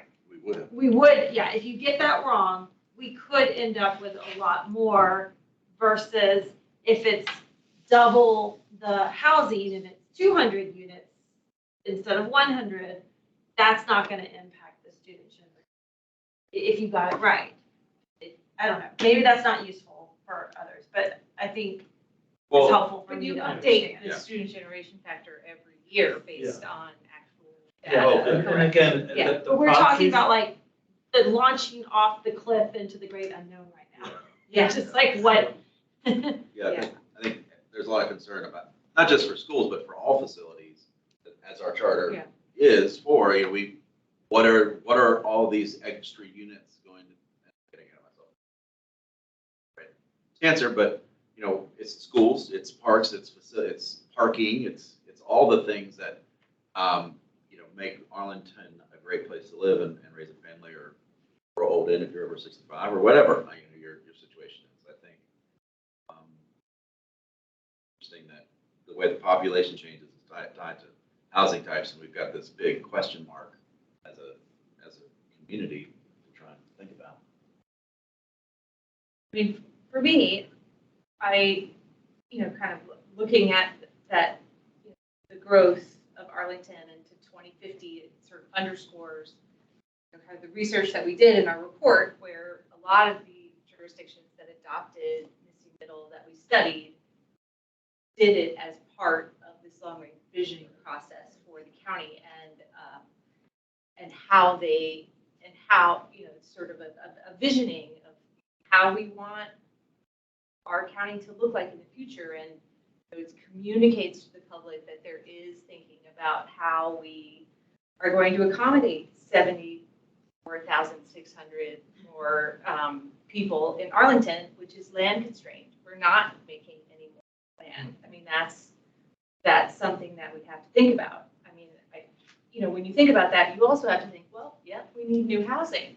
So yes, we need planning for that, but I think we also have to understand how that impacts all our other infrastructure, our parks, our schools, our community centers, our fire stations.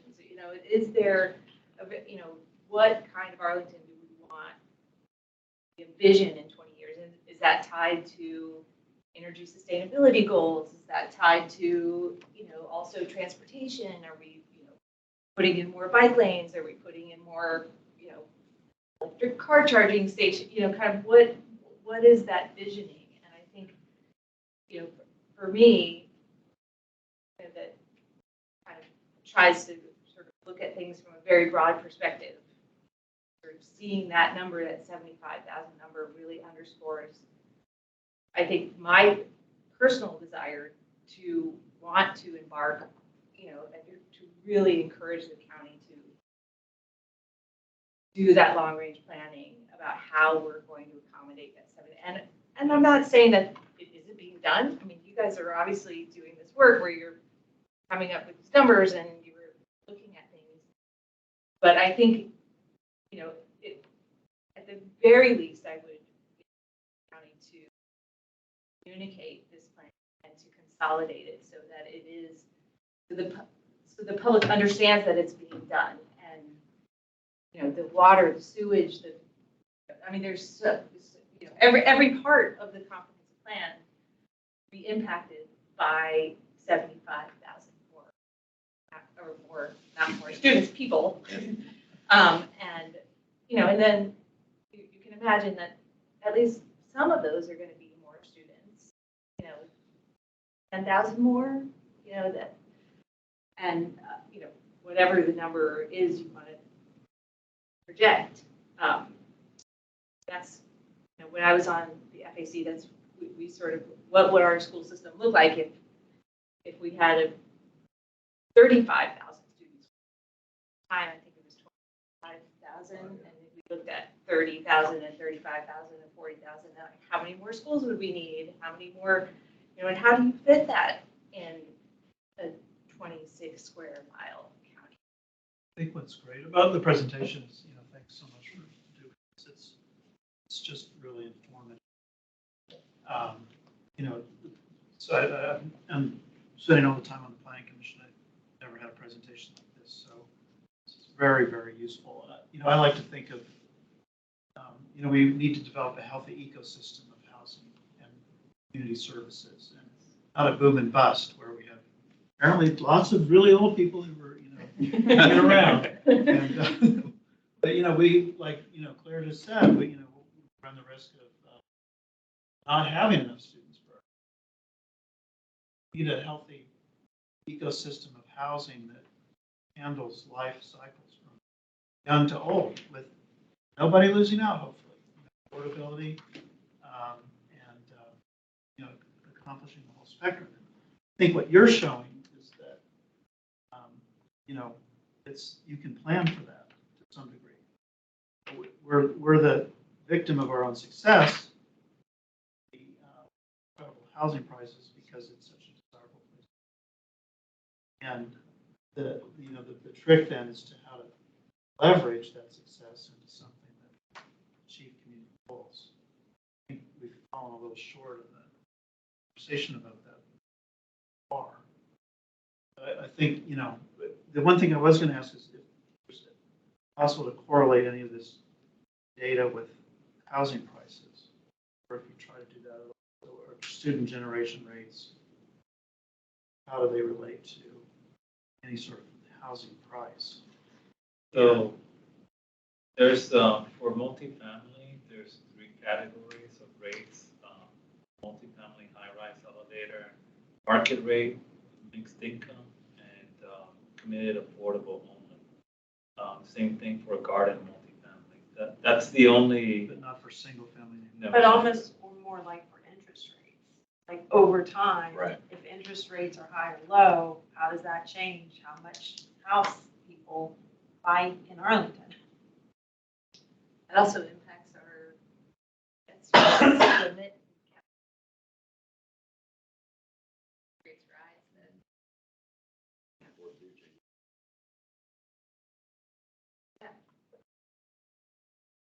thank you guys very, very much for Thank you. such a great presentation. I think it'd be interesting, as just throwing this out there, I would be interested in having kind of an annual update of the Arlington profile report, for this committee. I think that would be something that would be, I mean, if We're we're, happy to do. Oh, go to the Transportation Commission, right? So Emily does now. yeah. Yeah, or, I mean, I think, it would be something that's also very much like actions report. And I will also add, I think the way that I have seen Arlington County and APS work continue to grow in their working together. So I just want to say thank you for doing such great work in that. And, I feel like you guys are continually striving to improve, even though I feel like what you're doing is already, very strong, and, as strong as a projection can be. But I do appreciate the fact that we have worked together and that not go. Okay, so our next agenda item is approval of the final report on public-private partnerships. We did discuss this at the last meeting, but we could not vote to approve it. I imagine that there may still be some, kind of, typo changes that Kathleen wanted to make, some little word pieces. I think I had a few tweaks. Right. To one portion. So are you all comfortable in voting to approve it with those minor changes? You want to move to I move to approve the final report on you and substantially the.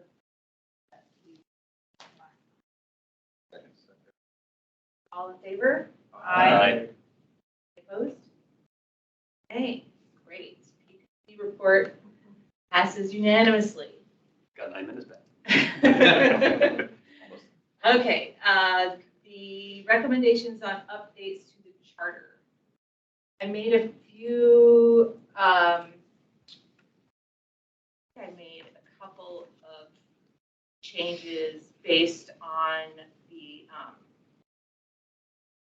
feedback from the other meeting, which was basically to take out the, there was a paragraph in there about the AFSAP and about, kind of defining what, and I think APS is going to change about the AFSAP.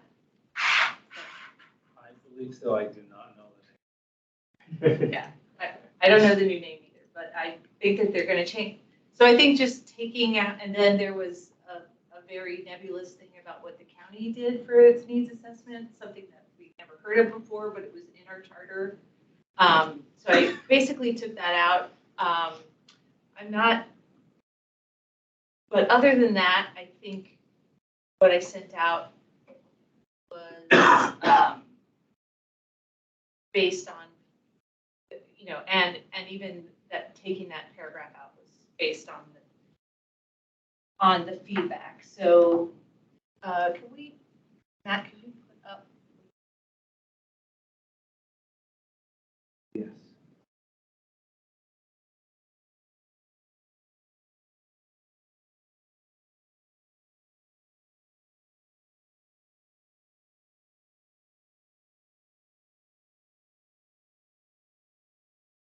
What do you want to make? So the main changes, as we talked about at the last meeting, are just to talk about collaborative long-range facility planning and to make that, sort of move that up to number one of our charge. And then, continue to review the capital improvement plan. The number 3 is the one where I took out some of the original charter language.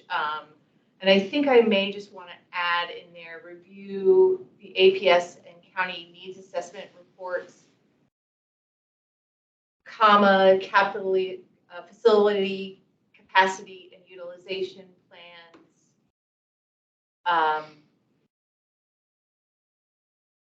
And other reports that inform CIP direction. Because basically that's what the ASAP does, is inform CIP direction, and we can probably find other things in the county that also inform CIP direction. But I think that's really, kind of foundational. It's the foundational planning to CIPs that happens in those off years.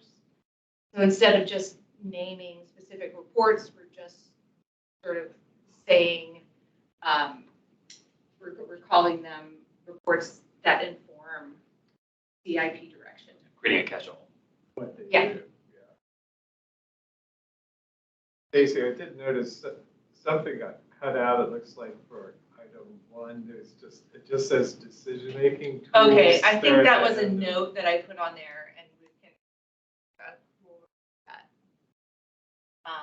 Then so 3 will review the APS county needs assessment reports, comma, facility capacity and utilization plans, and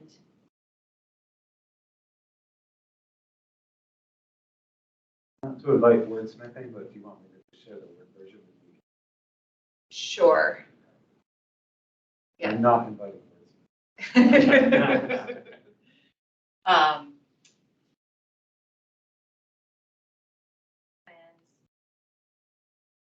reports.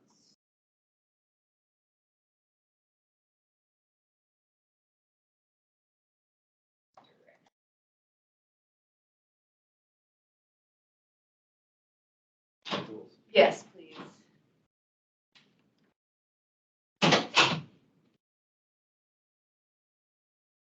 Okay, so number 3, review the APS and county needs assessment reports, comma,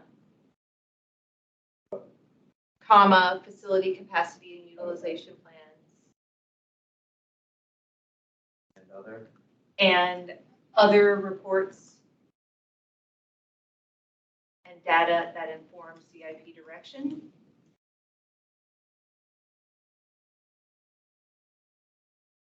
And receive and review public.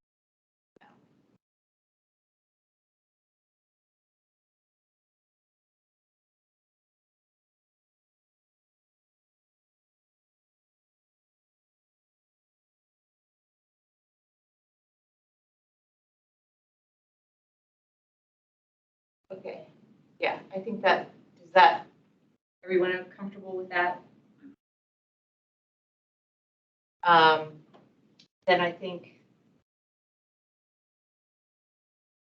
everything else is pretty standard. We changed the number of members from 23 to 15. I think 25 to 15. And then we took out some of the other liaison committees that were not. But basically everything is, we just kind of consolidated a lot of language to support collaborative long-range planning between the county. And then changes. Any suggestions, requests? Have a motion to approve? We approve. All in favor? Aye. Any opposed? Okay, all right. Updates to our charter passed unanimously. Okay. And don't worry, Dinah, we're watching for you, so. Um, Okay, so now our final letter to the county board on the missing middle housing report study that we did. I wanted to send this letter just to reiterate the recommendations that we made in this report, given that the county is about to vote on a very big change in our county, and I thought these recommendations were important. Is it possible to pull them up? Well, I just don't remember.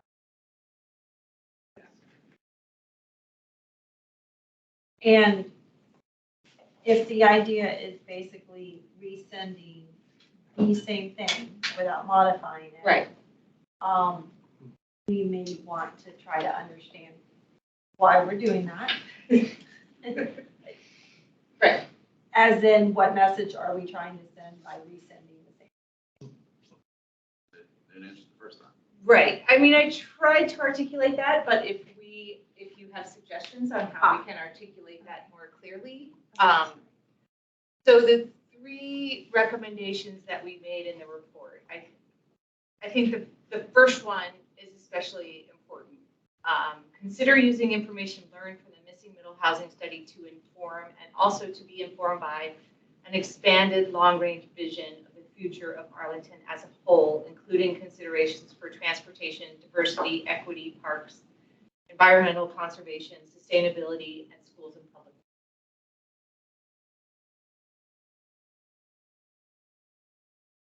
So basically what we recommended was Arlington, we noticed in these Almost every single. in these other jurisdictions that we studied that they were adopted missing middle as part of a 20 to 30 year visioning of their county. And we made the recommendation for Arlington to do that. We sent this letter before the actual zoning text was released. Right, the report was April 2022. We also recommended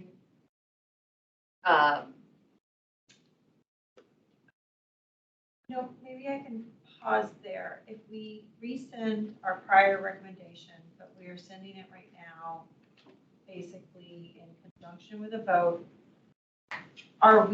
is this ambiguous, or are we saying don't adopt anything right now because you don't have a long-term plan? Like, what are we saying here? I agree. if you go ahead and If I didn't want to say. go ahead. I agree with what you're saying. I think the letter we sent was perfect for the time, but now we're looking at a vote potentially, one way or the other, that does not include anything that we recommended as far as a long-term vision. And I think it's important that, if we are doing the research and that took the time that many people have put many hours in looking at all these different jurisdictions and came up with this recommendation to say, hey, we need sure, not saying either way whether you should or shouldn't, but it should be part of a larger plan, and it's not, then I think we should make that a very salient point to the county, as we have very little time for it to be relevant. Which is not what I was suggesting. I was just Oh, asking, is that what we're doing? Right. I mean, I'm I just trying to think understand, what are we doing? we were very careful when we wrote the report to not say, the language that we use is use the information learned from the missing middle housing study to inform and also be informed by a long range vision. It doesn't say stop what you're doing and do this long range vision.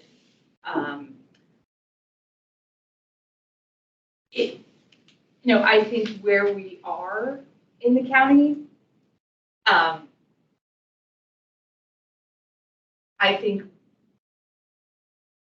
we would, in my mind, making this recommendation if we made this recommendation and it was heard by a majority of county board members and a long-range visioning process was initiated as part of adopting missing middle, I would personally think that would be a very good move by Arlington County. I don't want, it is not my intention. I don't think it's a reasonable, personally, I don't think it's a reasonable ask to say, stop what you're, right, they're not gonna do it. Stop what you're doing and do the long range vision. I think sort of. I speak a little Yeah. out of school. At least the conversations I've had, and I really don't like to. My understanding, or let's say it's my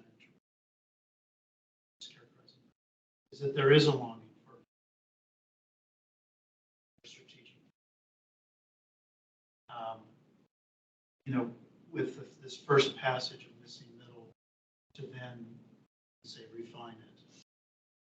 And so I personally think the letter could have a lot of value because it would strengthen that view that my understanding is held by at least 2, if not 3 boards.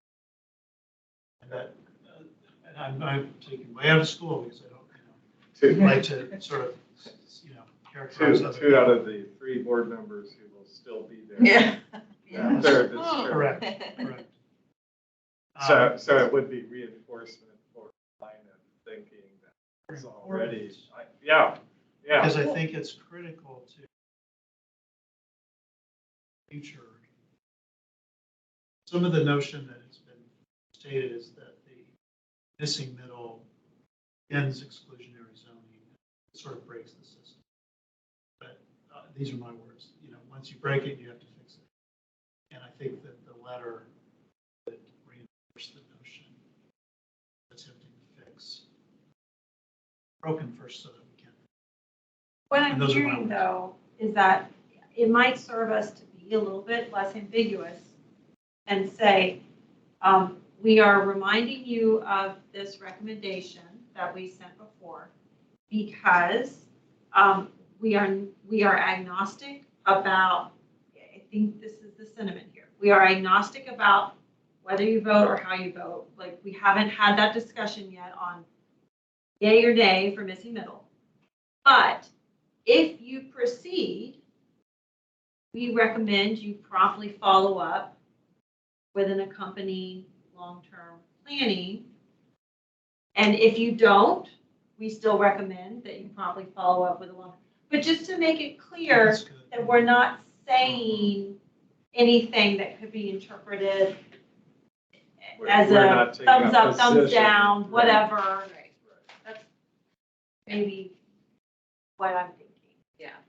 I mean, that's my hope for it too. I don't know if it came across that way. If there's a way that we can, change a few sentences or add some things in there, I'm absolutely open to doing that. I do think we should probably.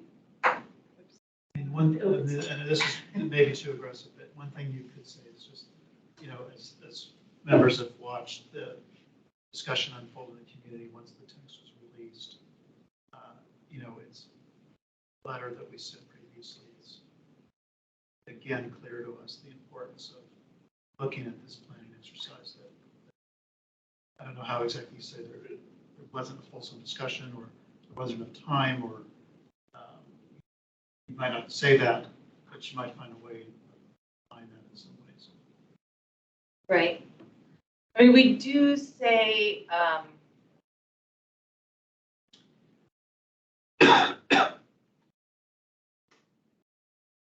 that is charged with examining long-range schools, public facilities, and land use planning to reiterate the recommendation we made in the report that we issued to you and the school board in April of 2020. In the report, we presented the results of research on 6 jurisdictions that have pursued, and then we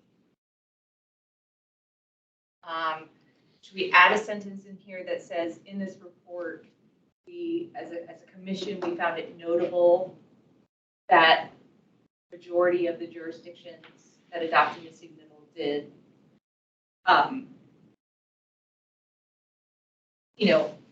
did it along with a long-range planning process. But that still creates the same ambiguity. Yes. It Yeah, we seems could like add we your need to say, we are not taking a position, yay or nay, about whether you proceed at this moment, but we support long-range planning, frankly, with a missing middle component or without one. It sounds like that's really, There should be more planning, if, whether you decide, whatever you decide to do, not our concern.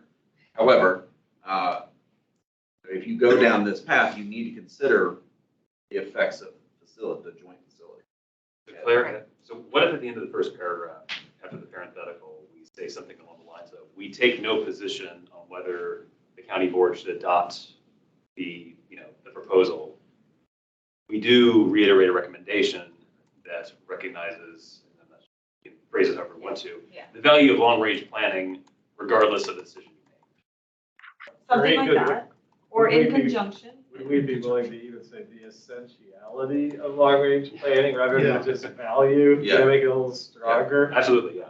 When you change housing types, it is essential to change the to consider the effect of long-range planning. So to the point, we want them to, sorry. No, go ahead. We want them to consider, like, hey, you've got all these other, there's a lot of loud noises. But what we want them to realize is that whatever you decide, make sure you have a long-range plan, either way. Because we don't have one.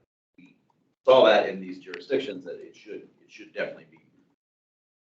So I'm not sure whether we addressed this specifically, but there's a nuance here that our report captures. That is that there are two very different kinds of planning that we're talking about here. One is more of the long-range visioning that I think Montgomery County and some others did when they said, all right, we're considering missing middle, but as part of, a sort of look at our general land use plan or their equivalent, saying, what do we want our neighborhoods to look like? And I think that's one of the conversations that we really haven't had. It's been very focused on, particular impacts and, popularity in certain neighborhoods without really a larger conversation about, all right, well, if planning estimates project that the bulk of the growth over the next, several decades is going to be along these planning corridors, like, is that what we want? To what extent should we be accommodating more growth in our residential neighborhoods? What would that look like? That's not really a conversation that I think we have had at a county level. And I think that sort of long-range visioning of what should our neighborhoods look like, the conversation we're having. But there's also a separate piece, which is more kind of nuts and bolts planning in the sense of, all right, so now that we have a policy in mind, or maybe even the policy we've already passed, we expect it to bring about change. How do we measure those changes, and how do we anticipate and address them so that those changes don't become problems? So how do we address potential impacts on school enrollment? How do we kind of assess the kind of viability of our stormwater systems and understand if we get more development in certain pockets, could that add more stress? How do we plan for all of that? And so that's, I think, another piece that's is worth mentioning. But one of the striking things about the research that we did was that I'm not going to use any millennial memes, but for anyone who's familiar with Leroy Jenkins, so I guess I'm going to do it. So a lot of the jurisdictions that went ahead and upzoned for missing middle did so without addressing public facilities impacts, which I found surprising. And I think that at least consensus among the planners there was that, well, this is going to be very gradual, it's going to be diffuse, and we have time for it. And so I'm not sure whether we want to acknowledge that. But they need more land. None of them were in areas that were close to an urban center like we are, on the 16 square miles. That changes things. Yeah, sorry. No, that's all right. I I think. But so I think just to talking about Wells's point, I not think, visioning, planning. right, I That's true, think, yeah, that's a distinction. I think that we all, which is why we included, so when I first thought of writing the letter, I was just going to include the first recommendation, which was to do the broad long range planning. But we had two other recommendations, and one of them was to continue to work to fully incorporate schools and public facilities into long-range planning processes. So it's really more of our, you know, sort of the smaller bits that that is in our lane. Yeah. You know, and how that impacts the changes to housing policies and zoning will impact, you know, schools and public. So that's our second one. And the third one is to maintain the close collaboration between the county and APS by sharing information on projected student enrollment, you know, kind of those sort of little nuts and bolts things that. Keep up the good work. It supports the first point. Right. essentially. So, just in the, Matt, we are at like 9:15. I apologize for that, everyone. So I'm adding a sentence here that says, we are not taking a position. This is, as you decide whether to approve the advertised expanding housing options proposal, we write on behalf of JFAC, you know, to reiterate the recommendations we made in the report. And then I'm adding a sentence, we are not taking a position on whether or not we decide to adopt expanded housing options. However, we feel strongly that broad and long-range planning for impacts to the changes be implemented. With urgency. What? With urgency, I would say that you might. Immediately be included. Be implemented, be included. Implemented. Is it Undertaken. is an essential implementation? Yeah. It should be whether we are not taking a position on whether we should. Okay, whether you could or adopt expanding housing options. However, we feel strongly that broad and long-range planning for impacts for the changes is essential. I do like Wells's vision too, but That's essentially the first point. So what if we work in both? We do feel strongly that the county should pursue long-range visioning as well as planning for any expected impacts. I would say we're biting off. Like, let's just get one and let's just get the. Yeah. Yeah. Let's ask Okay. for the most essential. Yeah. And then I was going to add at the end of the second full paragraph that says one of the notable aspects of our research was the finding that the majority of the research jurisdictions, you know, adopted missing middle policies as part of a long-range planning process. I might tweak it to say visioning because Okay. that's the nuance I'm trying to get at. Okay.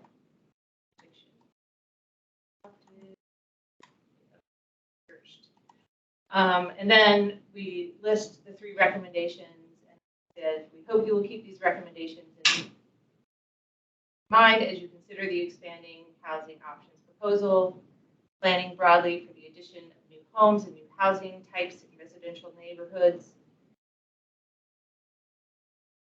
Can help the county anticipate and address any impacts of redevelopment while also inspiring confidence among potentially affected residents.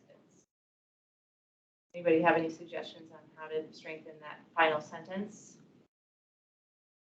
Planning broadly for the future of Arlington as we adopt these major, as you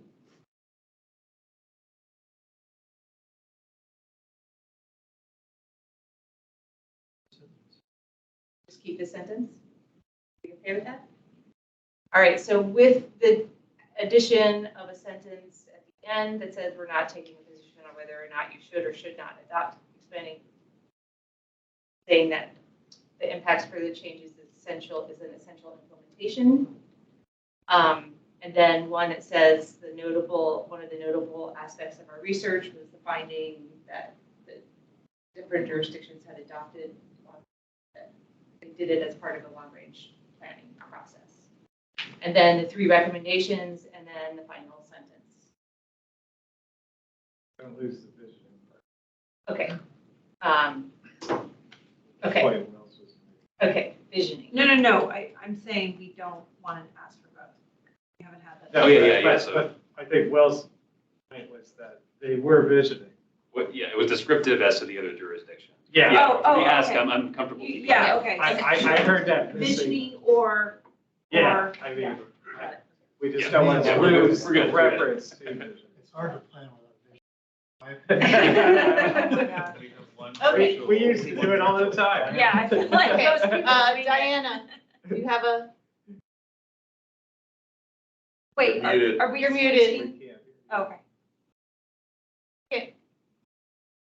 Your mute is off, but we still. okay, we can't hear you still. Can you type in the chat? That,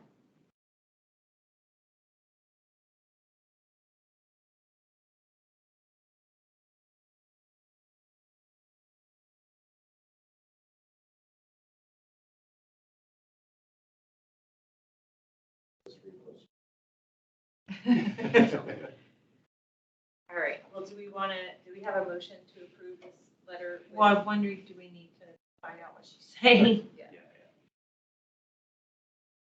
There's a little blinking dots. Press enter and then continue your thought.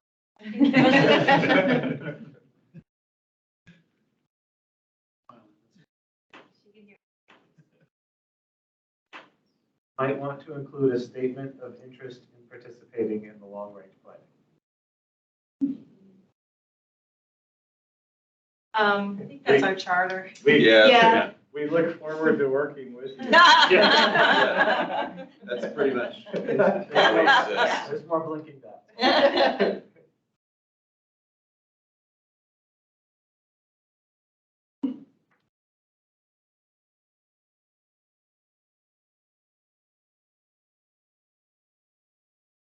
Nice way to conclude is offer of assistance.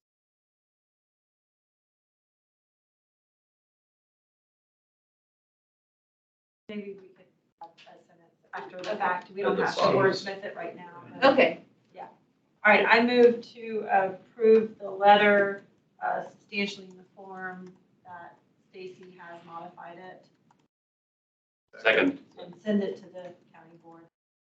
Do you want to take okay, the vote? all in favor? Aye. Any opposed? Right. Did you copy the passes. planning commission? Copy the planning commission. Or I can send it to you and I will send it to the commissioners and then you can send it to the planning commission? Sure. Yeah, I don't know that I can. We Yeah, can- or you can send me the planning commission. We can transmit it through the planning commission, Okay, if that's what you want. okay, You don't advise the public. okay. Do you have public comment? Are you? Can say something. My name's Maureen. I am a candidate for Arlington County Board, who fundamentally believes that this committee is doing the board's work. I know some of y'all from other things that I've been involved in, but I just wanted to come by, especially with the projections presentation, and just listen and be here. I'm happy to talk with anyone afterwards, but really just hear river and make sure I'm informed. All right, well, Do you want to check to make sure? I don't know if anyone joined us remotely or not for Uh, public comment. I don't think we have any others? Okay, I just wanted to make sure. Okay, well, I'm sorry I kept everyone over time, but thank you so much for coming in person and being here. I think it's really important that we passed all 3 of these. Thank you. Yay! And so now we'll start afresh in March at a virtual meeting to hear the long-range plan to renovate existing facilities, which I think will be really. Stacy, I know I'm not going to be able to join, but that's why I asked about recording. It will be recorded, yeah. All right. I just want to tell folks, Maureen, for being here, Embrace Science Arts is hosting a Democratic candidate debate on April 17th on the run. It will be about the arts, but facilities will be coming up. All right, Will be well, coming thank up. you. Yep. April 17th.